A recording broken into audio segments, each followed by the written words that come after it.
One of the things that you can do in the process is you can, when you're intoning peace, or when you're toning your affirmation, you can look and say, okay,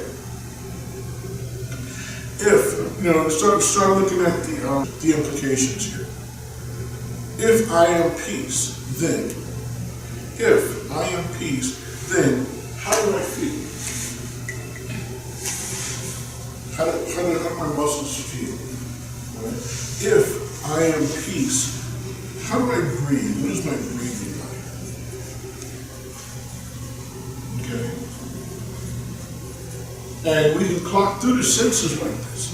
If I am peace, if this is who I am, then how do I see? What does the world look like to me? If I am peace, how do I listen? Right?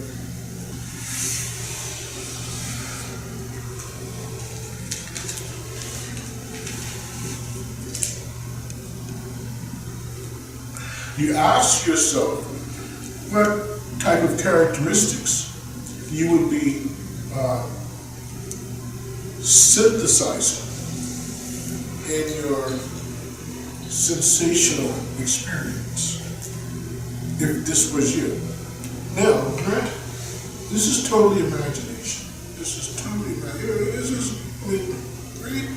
But when we play that game, when we do that exercise, when you walk through that mirror, okay, your mind doesn't know the difference. Your mind doesn't know it's a game.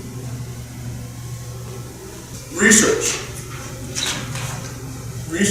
has shown what boredom will do to us. Okay, so they created a little button, not a big deal, a little button. You press the button gives you an electric shock.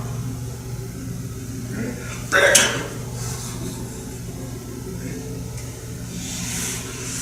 So now the person and this button are intimately related in a negative sense, but they're related nonetheless. So they put this person in the room with the button,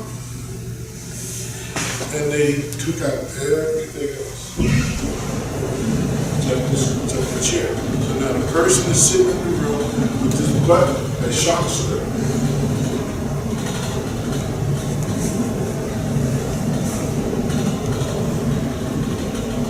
What do you think the person winds up doing? Why? Because he's bored. He pushes the button because he's bored. So, the corollary is, the takeaway here is, we would rather cause ourselves pain than to be bored.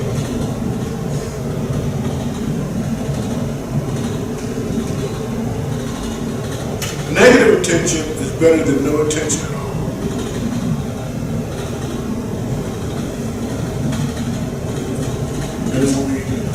It will be absolutely rationalized by the human being. So they come and they ask, so why did you push the button? What does he say? Understand? No, he was a little more. I was bored, exactly. I was bored. I needed something to do.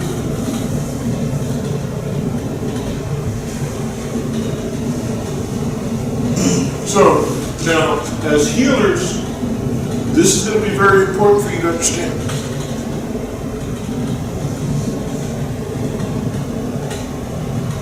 Very important. So, we're looking at positive, elevated emotional states. What's one of the things that a positive, elevated emotional state will do? Change your energy. Rise you out of the doldrums, rise you out of the boredom. So now you won't go around inflicting pain on yourself just so that you can feel that you're alive.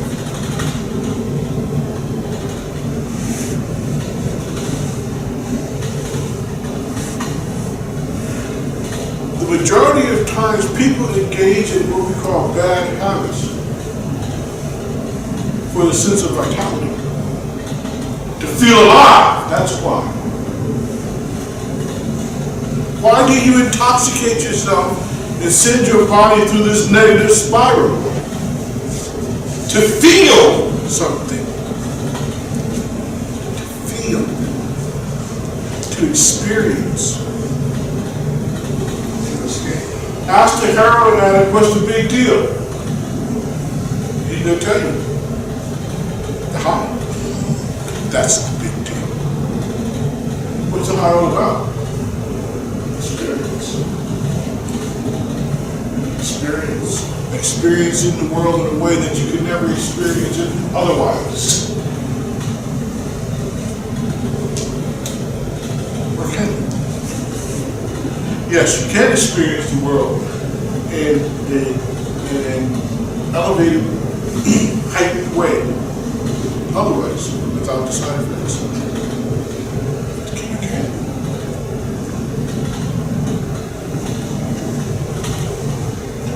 So, people are going to be addicted to what? People are going to be addicted to their way of doing things. So they have a particular way of intoxicating themselves to stimulate their physiology in a way that makes them feel alive. Just for the rush.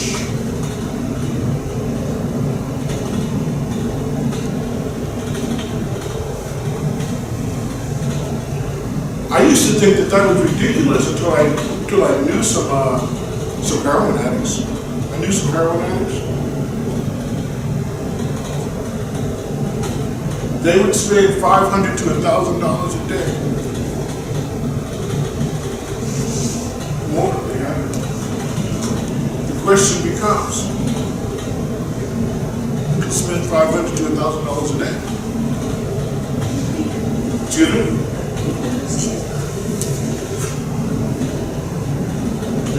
There aren't that many legitimate ways to make that kind of money, right? Oh yeah. But I said, well gee, okay, so this addict can generate enough activity to make it $500 to $1,000, $250 on a bad day, thank you very much. Right? To make $500 to $1,000 a day. And what's motivating him as a heroin addict. Now, I did the metrics. In a month's time,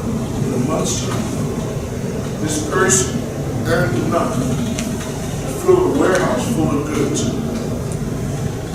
Why did you go? So let's get on with that. I have one question about Yes, ma'am. this. Is it too soon in us learning this to be sharing it with other people? Because I had a client at Aurora, as I started massaging her, she told me, you know, I have this problem with anger. She said, I have this really great guy, and every morning I wake up and I'm so angry, I take it out on him, and he's a great guy and he doesn't deserve it, but I don't know how to control my anger.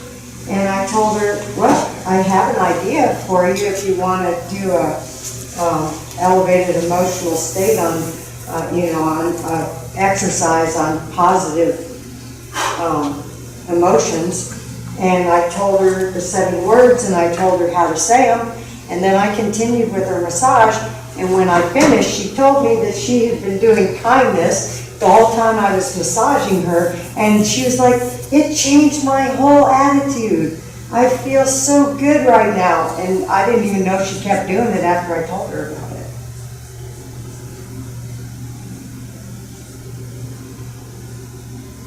So there you have it. You answered your own question. But I mean, I thought maybe I don't know enough about it to share it, but Well, someplace along the way when we started this class, I said, go for the greatest good, right? Yeah. Remember? Because what you're going to find is we don't know how a lot of things work.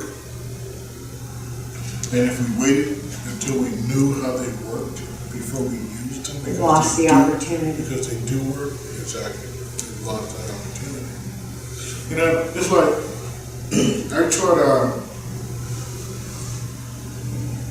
I teach this breathing exercise all the time. Not to this degree, where I have people lie down and do the weightlifting exercises but the deep breathing and teaching people how to calm, center, and relax themselves. Right? Yeah, I do it all the time. Well, one year, a woman came back to me. She said, "I took one of your seminars some years ago. And I learned your breathing now. And I was at the hospital visiting a friend. And she was going through, insecurity and anxiety, etc., etc. And I taught her this breathing method. And it worked so well for her, yada, yada, yada. She's just giving me all kind of accolades, right? And now from my point of view, the breathing method that I taught her is so small, just a sliver of what I teach and what I do know. And, it's like I almost discarded it until she reminded me, oh yeah, just that one thing can change a person's total reality, wherever they're at. Change their total reality. And then when we put intention to it, like positive affirmations, as long as those emotions flow smoothly, you're doing fine. Right? And that one, you get hiccups just like we get hiccups in class. It's like, okay, I focused on this one, but it wasn't working for me. Was I sure the basement was dark or something? Yeah. I focused on this one, but it wasn't working for me. Right? If you have an opportunity to check in with them, you say, well, some people said, which emotion did you say wrong with them? Bliss. Okay, bliss, right?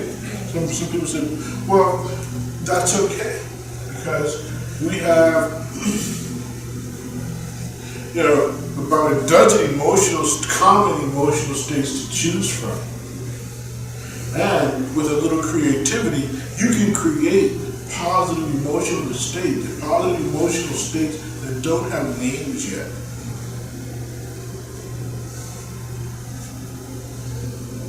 Don't have names yet.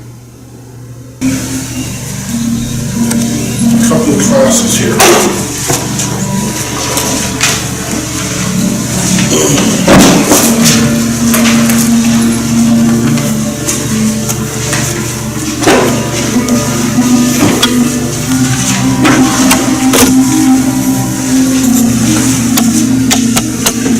And the topic is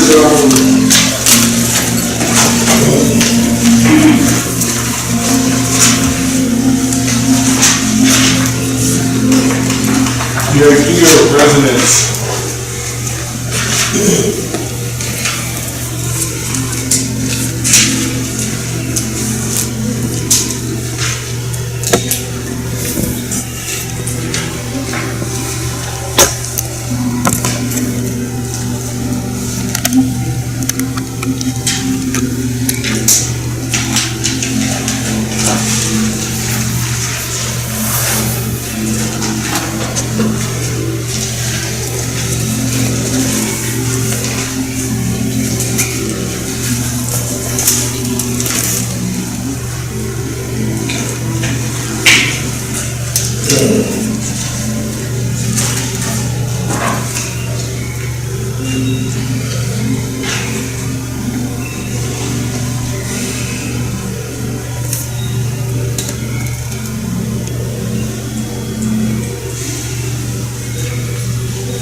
So the idea is one of coherence. Having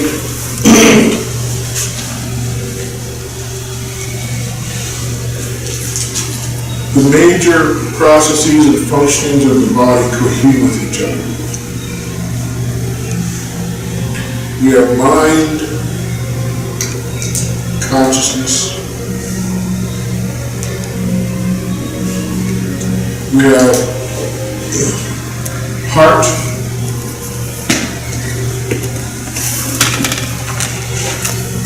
And we have spirit.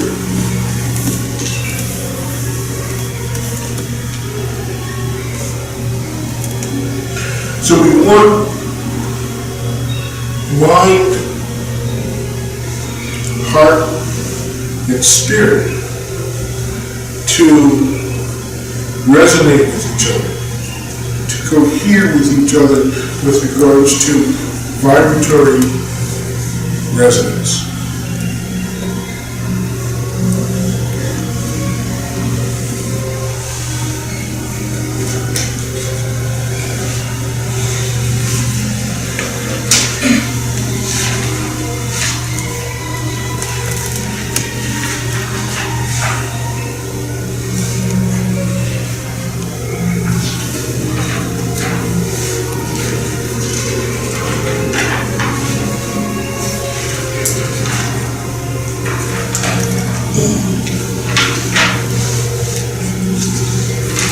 So there's studies that have been done with regards to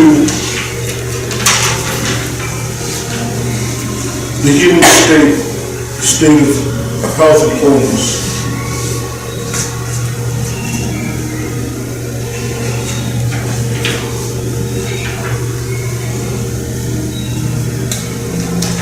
And what has been found is that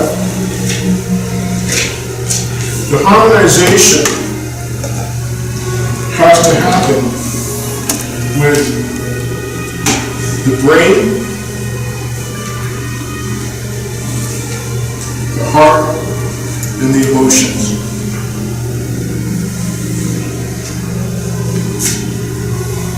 First you have to get the brain and the heart synchronized with each other. And then once the brain and heart are synchronized with each other, you make that synchronization deeper and stronger. That's to elevate the emotional state. To bring the synchronization between the brain and the heart to a higher resonance.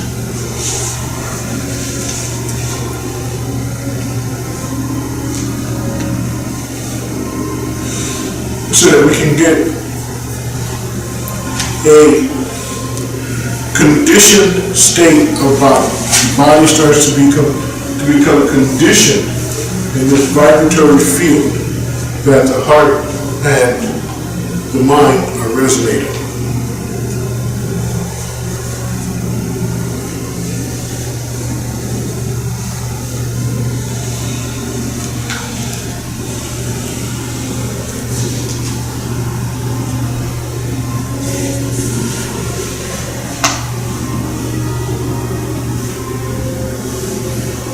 So,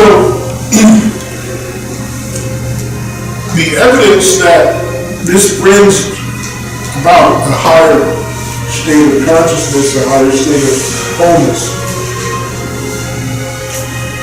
has scientific metrics. So, they've been taking subjects. They started out with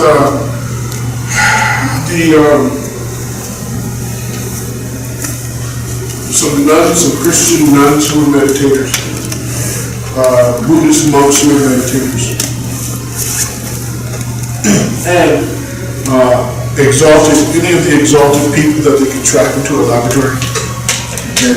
So they would put the EKG on their head, and galvanic skin resistance, and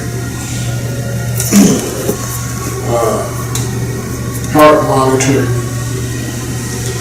for blood pressure and things like that. And then they wire these systems up to a machine that measures the frequency of occurrence of these different physiological phenomena. Now, just in and of itself, you get a lot of different types of waves and frequencies.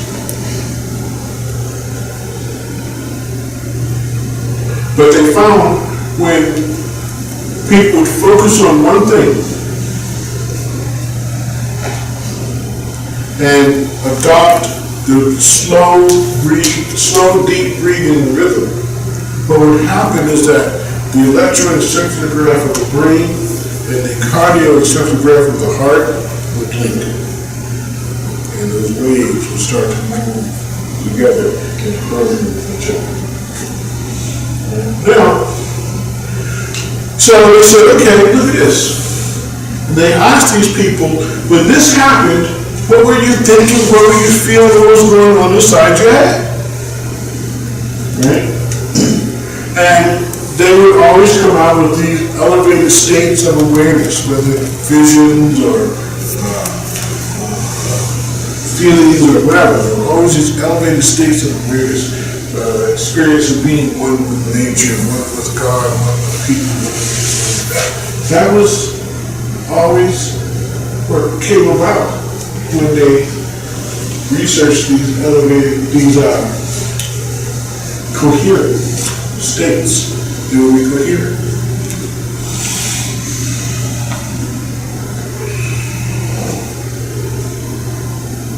Well, what they also found out was when people were in these states, you could suggest all kinds of things to them and they would adopt it. They would adopt the characteristics, they would adopt the necessary values and strengths and virtues of whatever it is, for whatever it is that you suggested to them. And they would act like it was their own thought. It was what they thought of.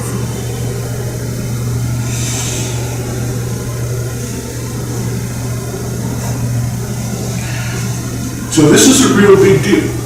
It's a real big deal because it allows you to go into transcendent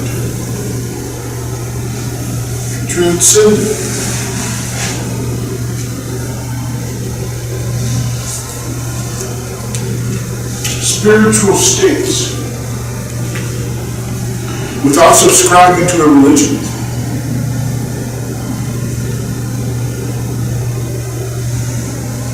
So, hey, I don't want to have to live like a Buddhist monk to garner the quality of being a Buddhist monk, garner those benefits. But you don't have to. Now, there are certain ways that you would live, but you wouldn't have to join a monastery, etc., in order to gain this ability to transcend relative awareness. Now trust me, that is what you're doing. You're transcending collective awareness. When you go into these transcendental states, when you go into these altered states, that's your state. That's your reality. That's what you're experiencing, and no one can say whether you are or you aren't. And even when they hook them up to the machines, all the machines show is that their physiology is doing this, but it's not showing why or what it's doing. Anybody watch Lie to Me, the program Lie to Me? And the guy would say, well, yeah, I can tell when people are lying from their micro expressions and their micro tics. I can tell if they're lying. Okay? I just can't tell why they're lying. Why are they lying about this? Right? That they're lying is a fact. Why they're lying is anybody's guess. Okay? And so that's the way it becomes. It becomes that, okay, when they're in this state, we know that these are the readings that we get from these instruments. But we don't know what your particular experience is. We have to ask you. What is it that you're experiencing when your physiology is doing that? So now we're turning this around. We're saying, okay, let's adopt this physiology. And if we adopt this physiology, we'll start experiencing different types of states. And this is why I told you earlier, you can experience emotional states that we don't have names for.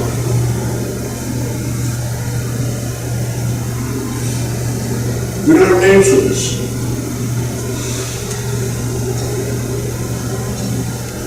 And when they started naming these things, they shut them down. They wouldn't let them do it. It gets crazy. Because who knows the true meaning of yoga? What's yoga really all about? Unity. You haven't got there yet. What's yoga all about? What's the fourth book of the Yoga Sutras? Is it going to some state of, What? yeah, I Of what? can never get the word. Huh? Enlightenment. Heightened awareness. Okay. Higher consciousness? Okay. The last book of yoga is called Liberation. Liberation. Freedom. Talking beyond samadhi or are you talking about Nirvana. Right, that's, Nirvana. Freedom.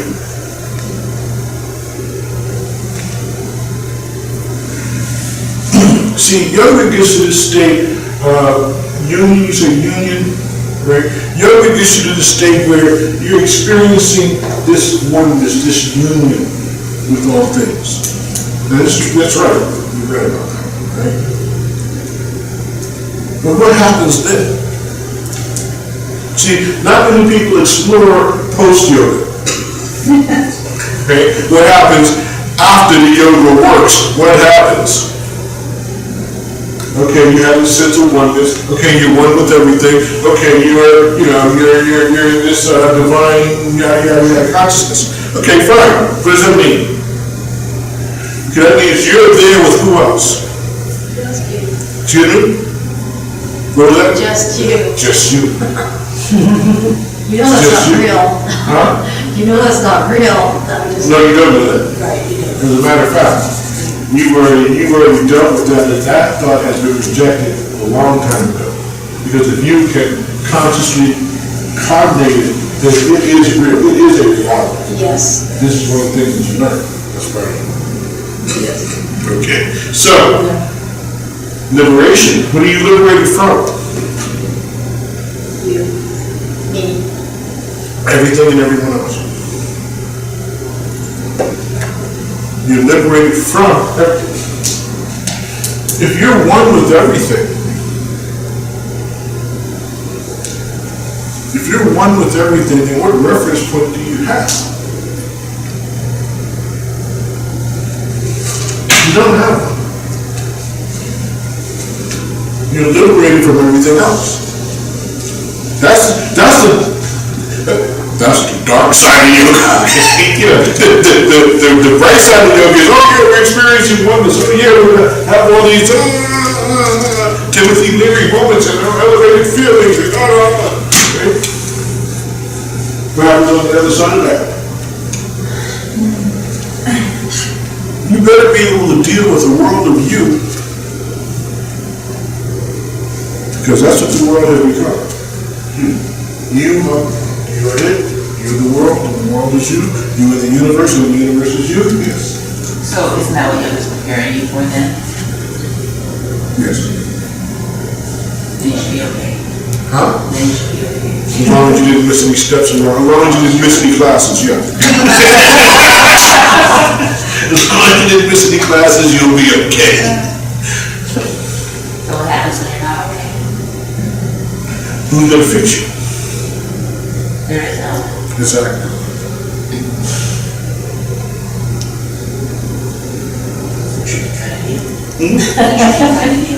Hey, nobody lies to you.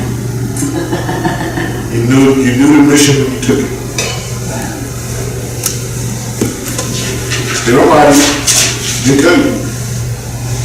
And some people even tell you, you better be careful what you want here. Because at the end of the day, you're going to get it. It's going to be just what you want. Liberation. So, liberation to do what? See, you turn into a monad. monk, an original monk. And as a monad, from the point of view of human consciousness, you create your reality from right where you're at. So you start creating a new reality, an alternate reality. And it's your reality. And it's real.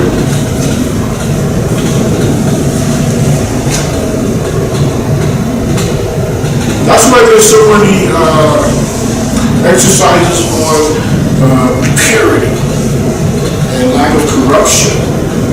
Not because purity and lack of, not because impurity and lack of and corruption are bad things. There's no good or bad. It's that they're distracting. They're distracting, lead you astray. It's like your vision, you have a vision to do this, and you go straight to do this, but because you're corrupted, you go to the left and around to the right and back. Well, that's inefficient right there. The only reason that you were inefficient was because you were corrupted. You were intoxicated. You were impure.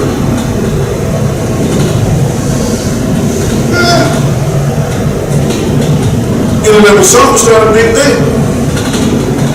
But when it has to be the part and parcel of your world, we're talking universe and galactic type stuff. You know, where the mistake is magnified to such a degree, and it's almost intolerable. Just one mistake. Just one deviation. And so you're going to go in there with the whole pocket full of it? No, no. No, you won't spoil it. Don't spoil it. That's the dark side of yoga. What is the dark side of yoga? Travel to the countries where they practice this stuff. You'll see it. Go to Tibet, follow a mad monk around. Right? Try and find out from people, why is he mad? Oh, he was studying with, and went off to the left. Follow this crazy one around. What happened here? Oh, he was studying with this one and went off to the right.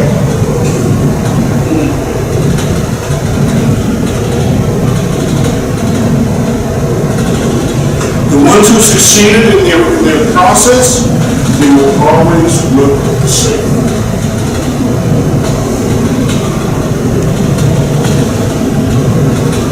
They'll look like sitting divinity. They always look the same. The ones who deviate, they deviate with their own distortions.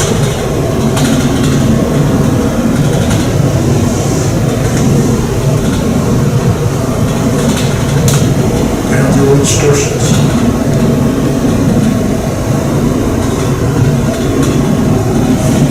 But this is the journey of your soul. And so you have to be clearly told about deviations and the dangers of deviation, because this is your soul's journey.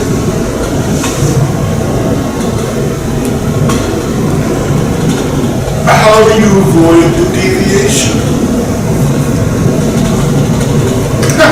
No, Miss Glasses. Anyway. Yeah,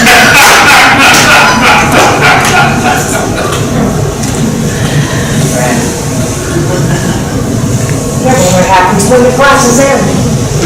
Well, then you will reach that perfect point. No, that's not the case. She's blowing the sunshine in her skirt.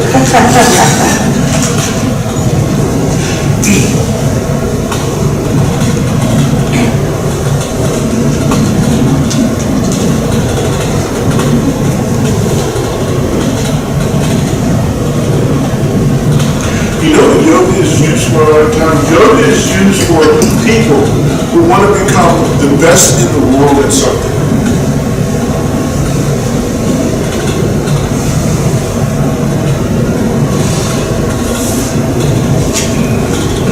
went to a circus performance one time. Now,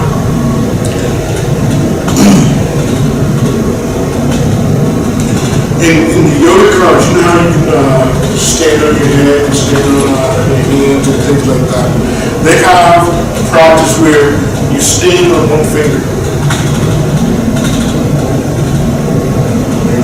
Go, if you have to be there, you stand on one finger. It's a very good practice. Needless to say, there's not a lot of people who actually pull that one off. So if you can pull that one off, you're probably the best in the world at it. A lot of people, I was in a circus one time. It was one of those traveling European circuses, right? Small tent and a big tent. I was at a circus one time. Somebody suggested I go because these folks were from Eastern Europe, and I should see what they had going on. Well, I went to this circus, and there was this one guy. Okay? His daughter was the type of a high wire walker. That was what his daughter did. Now, what he did was he got on the high wire, took one finger, put it on the wire, and then lifted his feet up in the air. Stood there. That's how we did. How we did. Right? Now, he was probably the best in the world at what he did. But he got there doing yoga. Now, I say this to say, that's only one of the excellences. We call them excellences, powers, right? It's only one of them. But people who want to be the best in the world at what they do, they usually go to yoga. Because yoga teaches you how to create your own reality. And whatever it is you want to create that reality for. It doesn't care why. It just shows you that because you are God, yes, you are allowed to do that. You create anything you want.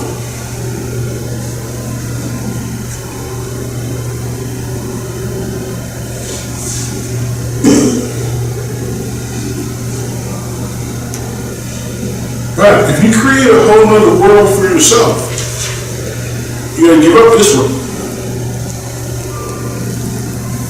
You gotta give this one up.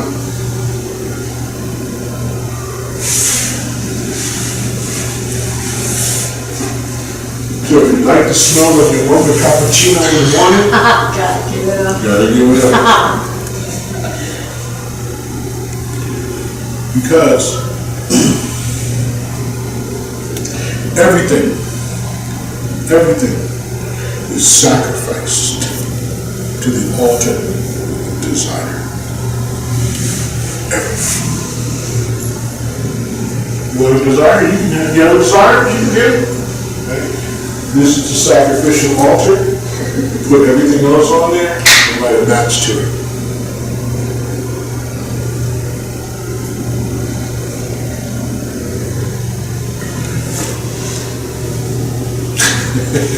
But put it in heart and said, you know, I hate to give you folks bad, though. You seem like a good bunch of people. But I would be remiss if I didn't let you know that the further you go down this rabbit hole, the more you will achieve what you want to achieve, but the more you will give up the things that corrupt you. Some of the things that corrupt you, remember I said you do it because it makes you feel alive, right? Yeah, some of the things that corrupt you, you do because you like them.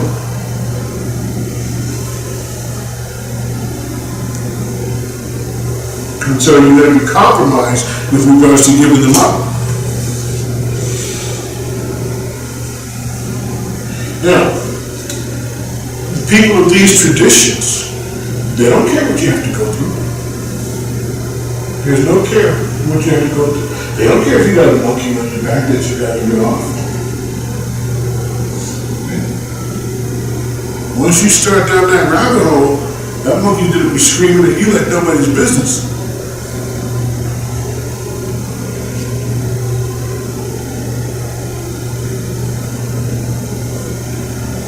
And if you continue down that rabbit hole, that monkey will go away.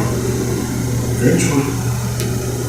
The monkey will go away. Why would the monkey go away? The monkey will go away out of neglect. You haven't been taking care of it. You're focusing on other things. You're not feeding it. Abnormal states of consciousness. Abnormal states of consciousness. And now when you get there, they call him Baba because he's one of these Hindu guy hitman. He's probably Hindu. He's an Indian.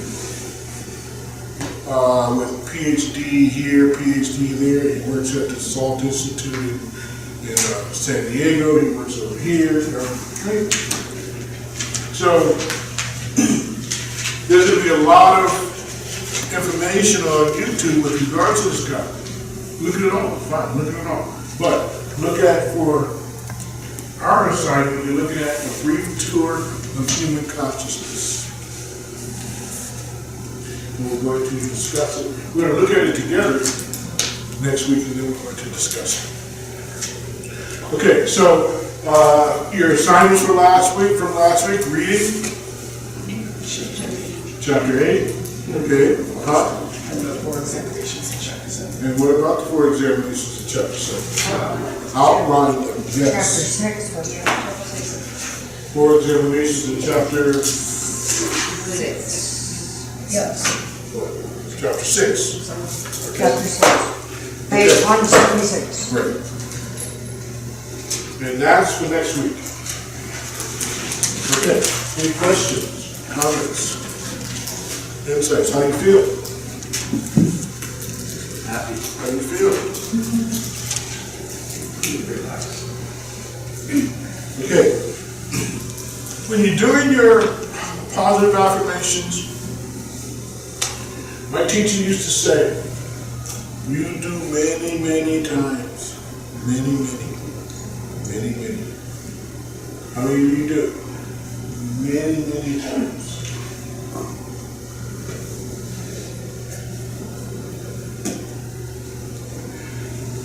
That's what the Chinese do it. The Chinese don't have these excellences, greats, and wonderfuls. They have big and big, big. It's big and it's big, big. Da. Okay? So you do many, many times. You do till you have enough.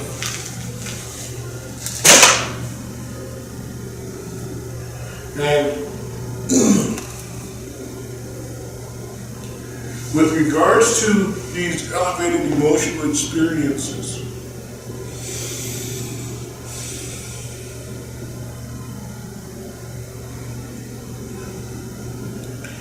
being leads to doing. Doing can lead to being, but that's distorted. Allow yourself to be, and allow your doing to be based on your being. So a lot of people say, well, what are you? What is you? I'm a mechanic. And why is a person a mechanic? That's what they do.